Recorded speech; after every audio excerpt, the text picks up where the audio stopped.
বাংলা নববর্ষ ক্রমশই ঘনিয়ে আসছে। 14 এপ্রিল 1431 বাংলা বছরের সমাপ্তি হবে। 15 এপ্রিল থেকে শুরু হবে নতুন বাংলা 1432 সাল। সেই হেতু নতুন বছর থেকে ব্যবসায়ীরা আবার নতুন উদ্যমে ব্যবসা শুরু করবেন। তাই চলছে হালখাতা কেনার ধুম। যদিও কম্পিউটারের যুগে ক্রমশই হারিয়ে যাচ্ছে হালখাতার ব্যবহার, ফলে ব্যবসা ক্রমশই মন্দা।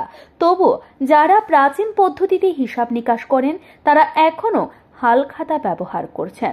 বড় ব্যবসায়ী প্রতিষ্ঠানের হিসাব নিকাশ কম্পিউটারের মাধ্যমে হয়ে থাকে।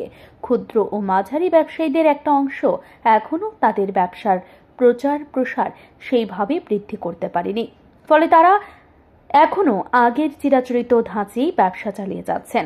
তবে আগের তুলনায় হালখাতার ব্যবসা মন্দা বললেন রাজধানীর একাংশ ব্যবসায়ীরা।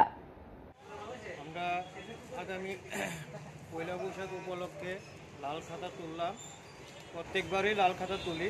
এখন তো কম্পিউটারের যুগ, তবুও যারা হাতে কলমে ব্যবহৃত করে তাদের জন্য লাল খাতা অ্যাভেলেবেল আছে। কীরকম দাম রয়েছে? এখন এখানে বিভিন্ন সাইজে বিভিন্ন রেট। এদিকে আপনি গণেশ বাইন্ডিং আছে, শালু কাপড়ের আছে, বিভিন্ন দামে বিভিন্ন রকমের রেট, বিভিন্ন রকমের ডিজাইন আছে। গেছে বছর কীরকম বিক্রি হয়েছিল? মোটামুটি এখন তো কম্পিউটারের যুগ, এখন একটু এরকম আগের মতো নেই, মোটামুটি আছে।